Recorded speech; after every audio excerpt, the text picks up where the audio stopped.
Okay, good afternoon, everyone. Welcome to today's SRA webinar, and thank you for taking the time to join us this afternoon. I'm sorry we started a minute or two late. We had some slight technical difficulties, which have now been resolved. So today's session is part of our current consultation on some proposed changes to our rules to help us manage regulatory risks around issues relating to solicitors' health and wellbeing at work. My name's Tony Stafford, and I'm a manager in the regulatory policy team here at the SRA. And I'm joined for today's session by my colleague Oliver Sweeney, who is the head of legal policy. Good afternoon, everyone. So in a moment, Oliver and I will run through a quick presentation to give you an overview of the consultation. And after that, we'll be taking questions from you, the audience, about the issues we've covered. So the session will end by 1:45 p.m. at latest, slightly earlier if we run out of questions. And we're very grateful to those of you who've already submitted questions. We have a few to start us off, which is great.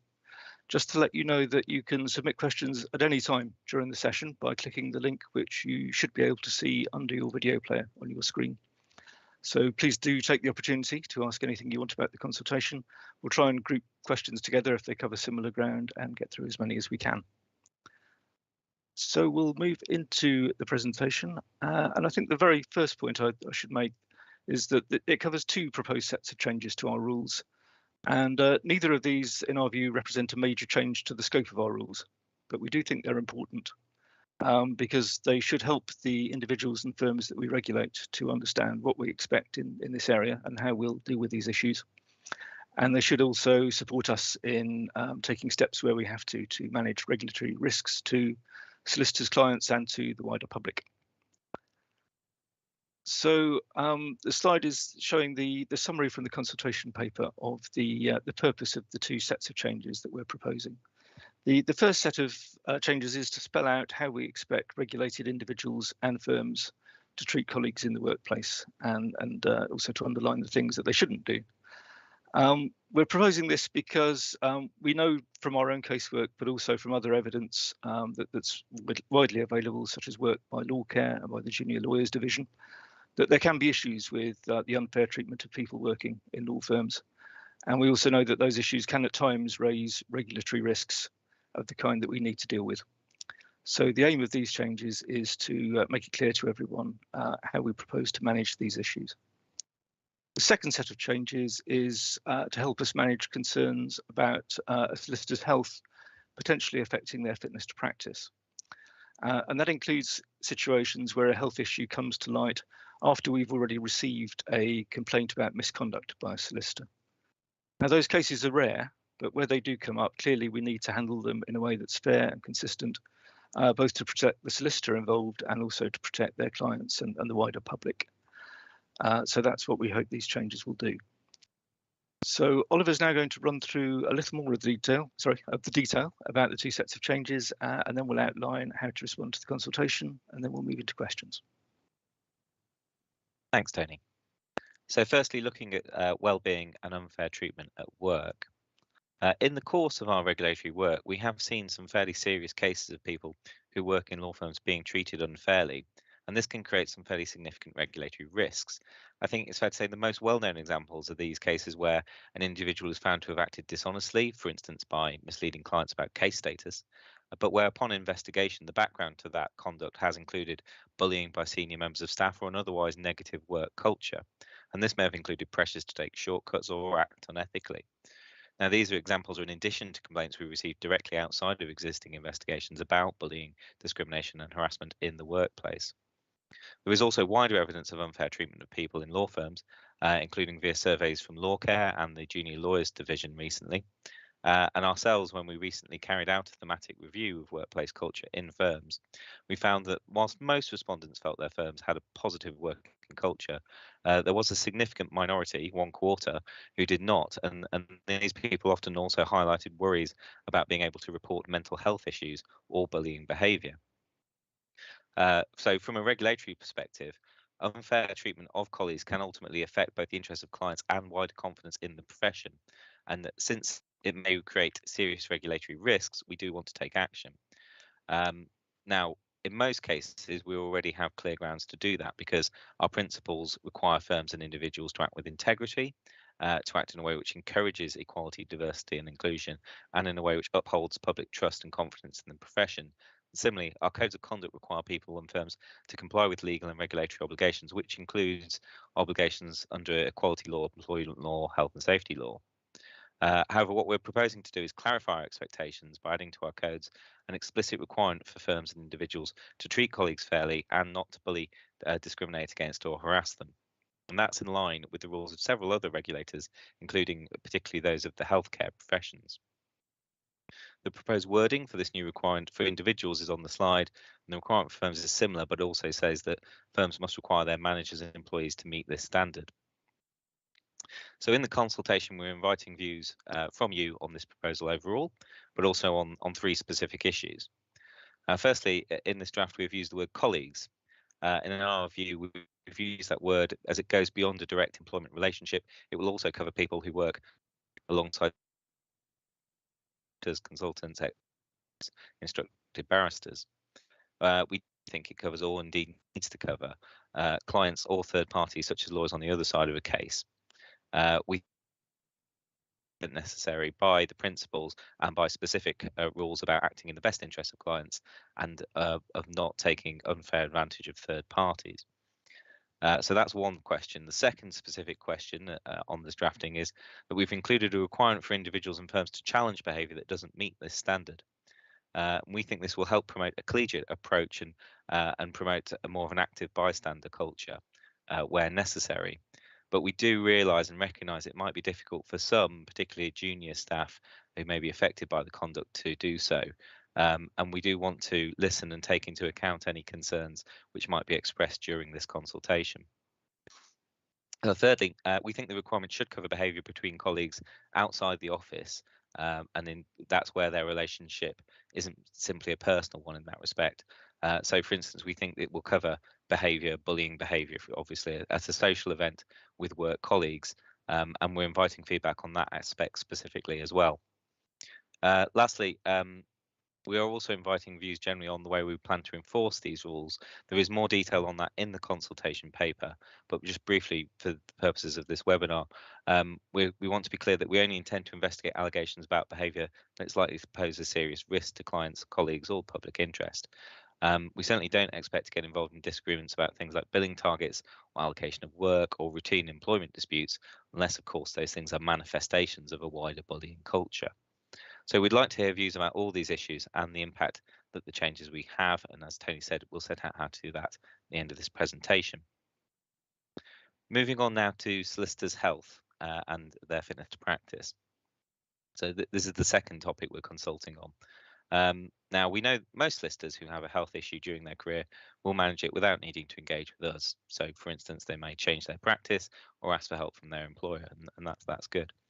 However, there are instances where a solicitor doesn't or can't manage their health issues, and that can create risks to clients and public interests. We usually only hear about a health issue of that nature after a concern is raised about conduct, and that's not the only way we can or ideally should find about health issues, but that is our experience to date. And when we hear about an issue in the context of a disciplinary case, we need to look carefully at the medical evidence and what it means for the disciplinary process. Now, where a health issue means an investigation or hearing cannot go ahead, this is of concern because it not only can undermine the regulatory process, it raises a risk that the solicitor may keep practicing despite their fitness to practice, fitness to do so being in question. And that's why we now want to make it clearer in our rules that we can act to address health issues which present a regulatory risk at any point.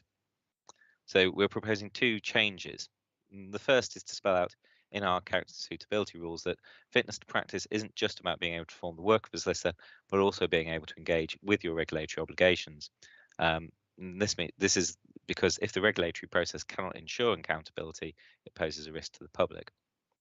The second change is further to put it beyond doubt that we may take steps to deal with concerns about fitness to practice on health grounds, such as by imposing conditions on a practicing certificate. Now, these changes are really about clarifying our approach rather than materially changing the scope of our existing powers and rules. And what we really hope is that the changes will help people understand how we deal with health concerns that pose regulatory risks and encourage people to be more proactive about health issues. Now, moving on to how we will manage health concerns within our disciplinary processes. In the consultation, we do set out a bit more detail about how we plan to do this in disciplinary cases, and we're inviting your views on that as well. Again, I would just want to emphasise that our approach is focused on regulatory risks, and we only want to take action where we need to do so to protect others. The rule changes we're proposing will support us in dealing effectively and fairly with health concerns in our casework.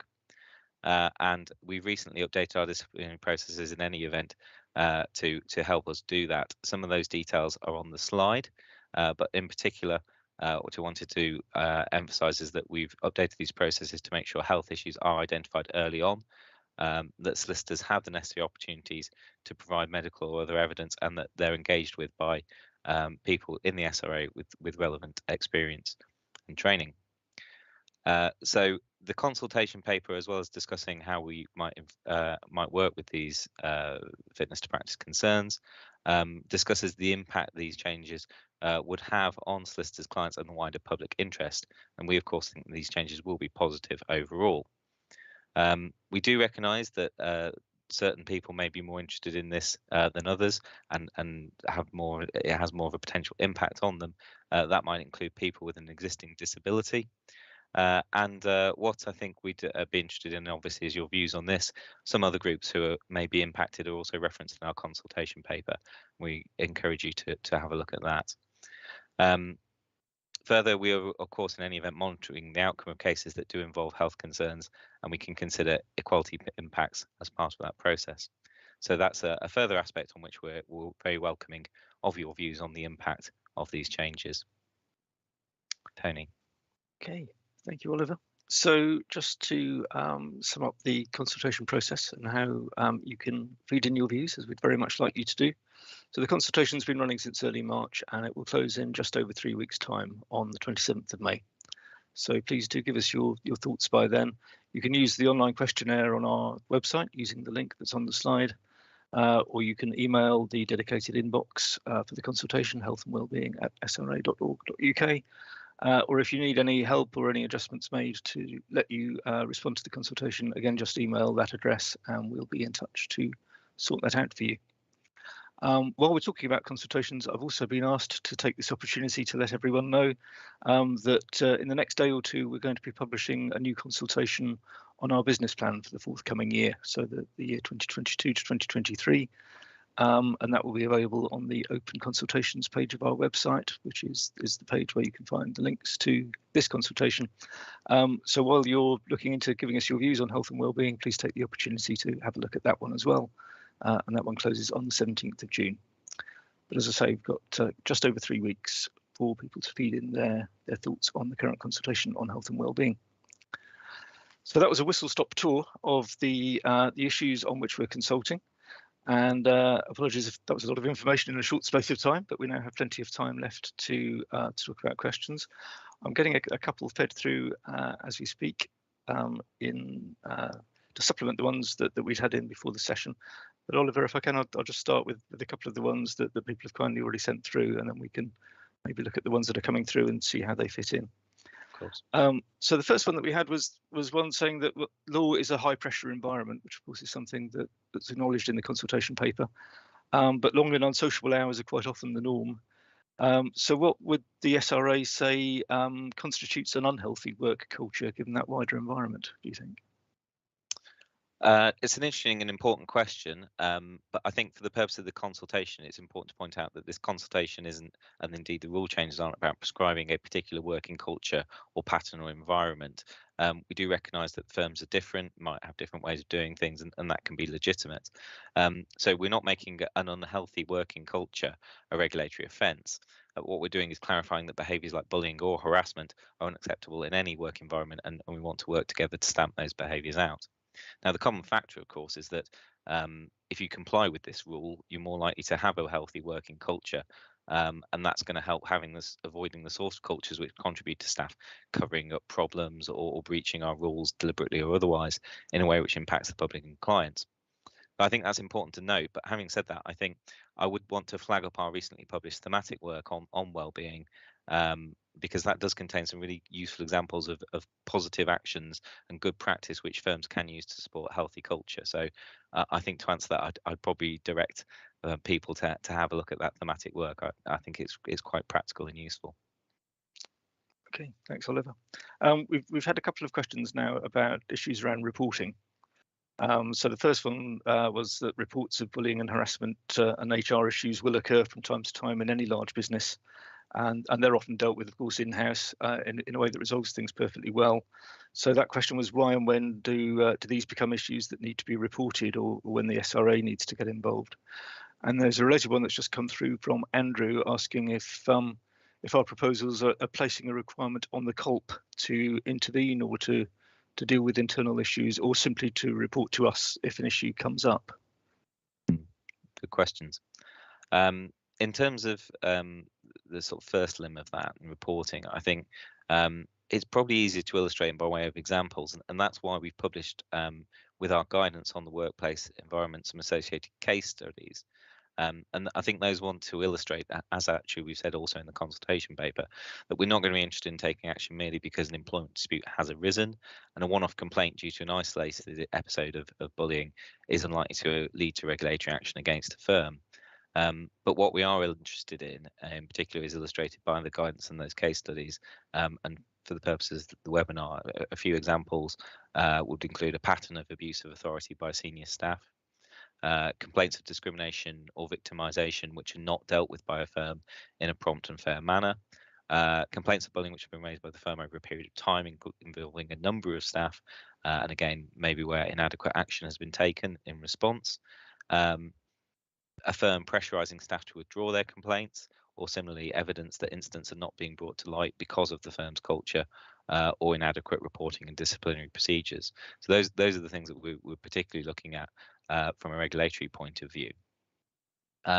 Moving on to Andrew's question, I think we're probably not intending to add specifically to the listed requirements on CULPs as to what they do, but obviously, insofar as the CULP is someone who would be subject to the code requirement directly the same as any other colleague, it would obviously be a requirement for them to call out bad conduct where they see it in this respect. And you know, we obviously do look to CULPs to ensure that practices are running in accordance with the law and with our requirements as well. So to that extent, there's somewhat further requirement on the CULP, but it's not specifically looking to the CULP to say, you know, this all falls on you. I think really what we do want is a collegiate response to this, and the CULP's got a role to play in that, in improving the culture, to making sure that this is easier for firms to achieve. But yeah, we're not intending to single out CULPs but say, well, it's all on you. We really do want firms to respond with a collegiate and joint response to this rule change. Thanks, Oliver. So you've mentioned once or twice now the thematic review and the guidance that we published after it. So obviously, in encouraging people to respond to the consultation, you can see the links to that guidance in the consultation paper on our website, and we would certainly encourage everyone to have a look at the guidance and bear it in mind when thinking about how we would put these proposed rule changes into action. I'll just put out a reminder to everyone, if you do have any questions from what you've heard from us over the last 20 minutes, please do use the link on your screen to get questions in. We do still have a few more to get through, but possibly not enough to get us till 1:45. I'll just a message saying all links are below the video, both live and recorded view. So a question that apparently a couple of people have asked while we've been on air is whether we confirm that trainees in a law firm are covered by the colleague requirement, so by the meaning of colleague in the proposed rule change. And I think, Oliver, the answer must be yes, because really we're saying that this would cover pretty much anyone in a firm or anyone who works sort of alongside a firm, aren't we, such as sort of consultants and people like that. Yes, certainly, and I think so broadly, yes is the answer to this. I think that's our intention. We're obviously interested to hear views as to what implications that may have, and please do respond to the consultation on that point. But I think we're of the view that insofar as those trainees are involved in the provision of legal services and involved in a team providing legal services. If they're not well, if they're not able to report wrongdoing because they're being bullied, harassed, victimised, the impact is essentially the same as if it's other individuals. So there's a good regulatory reason for why we want that colleague tag to be used to cover something broader than just qualified solicitors, for instance, working in a team. Hopefully that makes sense, but it does lead me on to, I suppose, a separate point which I know has been raised in some of the discussion around the consultation, which is, do we realistically expect those employees to report culture and bad culture to either their own bosses or indeed to us? How easy is that going to be for them? Now, I think where we're coming from here is that we really want firms to enable employees, including trainees, to report issues when they arise, ideally in the first instance through the firm's own procedures. But if a firm does not have good culture or good procedures which enable this, we think it's important those employees are able to and empowered to raise these matters with us. And we think that's important, and we think part of this is enabling and empowering people to do that. But we recognise that might be challenging for some employees. And we will be publishing guidance in our, as mentioned, I think in our consultation paper, on how we look to enforce, for instance, the requirement to call out bad conduct. And we're obviously going to take into account whether or not the person we're looking at is potentially a victim of that intimidating conduct. And the idea of that conduct is to suppress reports either internally or to us. So we're alive to that as a risk, and again, any input from you would be gratefully received. But we do really want to empower that as an option for people to call out bad conduct at all levels of an organisation. Okay, thanks, Oliver. Next question I had on the list was one about why doesn't the SRA take into account workplace culture and wellbeing issues when it's pursuing action against an individual solicitor at the moment? I think essentially the answer to that is that we do that, but it's not very visible. Partly because if that is sufficient mitigation for the particular form of conduct, it may not result in action, and therefore it wouldn't become public. Obviously, what is very high profile are the other sorts of cases where, let's say, you've got someone dishonestly covering up a very serious client failing, and doing that over a long period of time. In those sort of cases, and with reference to the case law, workplace culture can't be used as an excuse for that individual to put the public in danger. And so those cases do come into the public domain, and the weight given to that mitigation has to be less. So I think to be clear, we do take that into account, but there are limits to how far we can take that into account based on the case law in certain cases. Again, looking at the bigger picture and the point of this consultation, what we really want firms to do is create an environment where solicitors are not put in that position in the first place, and are able to, admit if they've made a minor error rather than feeling they're compelled to cover it up because of how they feel about what would happen if they came clean. So that's what we're driving at here. Okay, thanks, Oliver. Another question that's just come through from Sarah, and this really relates to the obligation to challenge that you've been talking about.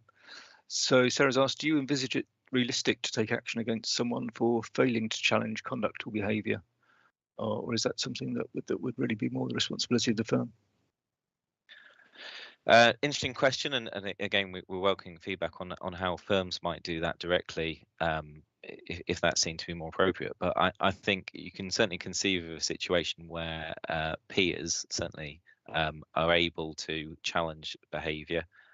We see it in good organisations. There's this culture of the active bystander, calling out issues which would otherwise go unmentioned, and then tacitly really supporting someone who is carrying out, say, a bullying course of conduct.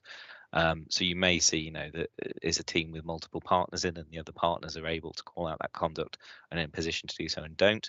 That might be more concerning than, say, someone who is essentially the victim of that conduct failing to call it out, because we can see how that would be more challenging. So I think that's probably how we conceive of the typical case, but we don't want to be sort of closed-minded to the possibilities that it would be proper for someone to be calling out action at different levels of an organisation. I think it is fair to say that, just going back to this sort of the culture piece, that what we really want to do is for firms to create a culture where this is possible. And if essentially failing to challenge takes the form of we don't take any disciplinary action against someone who bullies all their staff, then yes, we are going to be looking at a firm, and they're going to be higher up our list of priorities, as it were, than the individual victims who have challenged that directly. Yeah. Okay. Thanks, Oliver. There's a sort of related question to that we have, which is, I suppose, going back to what you were saying about how we propose to enforce the rules during the presentation. So we've been asked how the SRA is planning to monitor this and check that the rules on workplace culture are actually being followed within firms. So I think realistically, our primary way of doing this is going to be by receiving and investigating complaints made to us. And we'll do that in accordance with our enforcement strategy. As mentioned, further guidance will accompany the rules. That's our intention. So that's still going to be the primary way, I think, where we'll be monitoring it. We're not ruling out further thematic work, but that's going to be our priority at this point. But what we also do, and we do this anyway through our enforcement work, is we can collate information on poor practice, and we may update our guidance to firms based on learnings from casework where appropriate. So hopefully that will be helpful as well as enabling us to monitor how firms are complying. Okay, thanks, Oliver. I can see another question being typed as I speak, but I don't yet know what it is. So I'm going to move on to our list of other topics to discuss. But again, a reminder, if anyone out there does have anything else they'd like to know about the consultation, please do take this opportunity, because we do have some more time to cover things. So the next question we had on the sort of pre-submitted list, Oliver, was around the suggestion that you mentioned earlier that this obligation to treat people fairly should also cover situations outside the immediate workplace where people are working together as colleagues. And someone's asked, is this essentially just a way of the SRA trying to get around the Beckwith judgment? Yes. Which I know there's been some speculation about as well in the media. So what's your take on that one? No, it's a valid question. I think one learning from the Beckwith judgment is that given the standard conduct required under our principles, it ideally should be informed by appropriate construction of our rule book. It's more helpful for the profession to see further details within our rules and what's expected of them when this is possible. And this rule change will provide such further detail. I certainly don't read Beckwith as saying no conduct outside of a workplace environment can be a regulatory breach. So hopefully that is consistent with Beckwith, and actually this is helpful clarification really of what we consider the rules are here. But I think more broadly, I mean, in Beckwith it was held that serious abusive conduct by one member of the profession against another, particularly a senior against a junior, is clearly, and they use the word clearly, capable of damaging public trust in the profession. And I think, just going back to what we said at the start, we already have rules which would prohibit bullying and harassment effectively. It's on the grounds of a protected characteristic. But it does seem to us to make sense to clarify that for similar reasons, we would think that the reputation of the profession would be impacted if the bullying is for other reasons, because it carries the same risks to services to clients and trust in the profession. And rather, I would rather hope this is uncontroversial, regardless of whether it's related to Beckwith. We have a significant amount of support for the proposals already on that point of, well, this is really targeted at just clarifying that bullying, discrimination, and harassment, wherever it takes place, is not acceptable. Yeah. Okay. Thanks, Oliver. We haven't had any questions so far about the sort of second strand of the consultation, which is around health and fitness to practice. But one question that had come up previously is one about whether the implication of what we're proposing is that solicitors who have, for instance, mental health challenges should effectively be restricted in some way or even barred from working in the profession. So what's your response to that one? Well, I mean, essentially, that's I mean, that is far too broad a proposition, and that's not what we're getting at. I think there are clear regulatory risks if a solicitor does not or cannot effectively manage a health issue, which may affect their ability to practice safely, or indeed if they fail to recognise they have such an issue, and it's proper we have processes in place to address those risks. But I think it's fair to say that in the majority of the cases, if and indeed if there is a risk arising, we should be able to address those by imposing conditions which don't effectively prohibit a person from practice. So some common examples which are already in use include following treatment recommendations of an appropriate healthcare practitioner, or working under the supervision of a senior solicitor who knows about their health condition. These will, it's perfectly doable within the context of continuing practice, and in fact, we think that those conditions will actually probably support the individual to practice safely. There will be, and I suppose this is the drive of the question, there will be less common examples where the seriousness and extent of a health problem does present a real challenge to the person's ability to practice safely. And we'll need to deal with those on a case-by-case basis. Ultimately, I think, again, the point of the consultation that these changes reinforce our ability to do so, and we'll make sure that we've got the necessary expertise and experience and processes in-house to deal with those more challenging cases. Yeah, okay. Thank you, Oliver. I think we've got one left on the list. I'm just a message saying that there's no further questions are coming through live. So one very last shout out, if anyone has more questions, we have a little more time. But the last question that we'd had in previously was actually sort of going back to some of the previous points around the SRA getting involved in internal issues. But this is less about culture than expertise, I think. So we've had a question saying, why is the SRA getting involved in internal HR issues in a firm, and what makes it an expert that's sort of capable of doing so? Important question, so I think the point which we've been reiterating is that these are the sort of issues that can affect confidence in the profession and can affect client service. So I mean that's reason alone for us to get involved, and those are the aspects of these scenarios that we're most interested in. But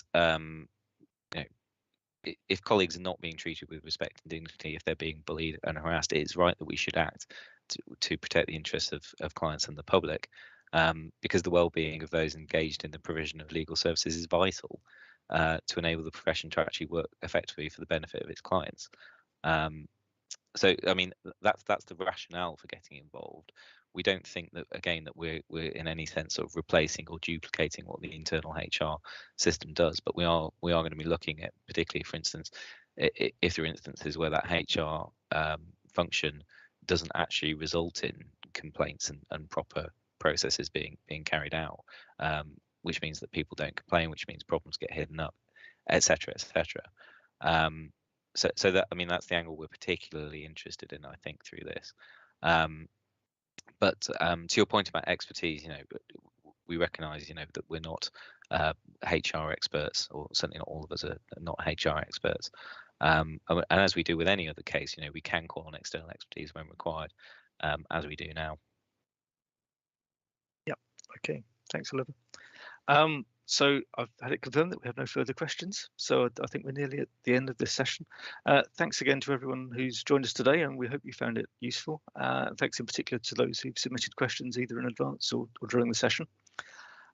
We do want to make these webinars as useful as possible for people, so please do take the opportunity to complete the short feedback survey that you'll be able to find on the link next to the video player. And one more reminder that the consultation closes on the 27th of May, so please do feed in your views, and you can find links to the details of our proposals and how to have your say on the link that's below this video.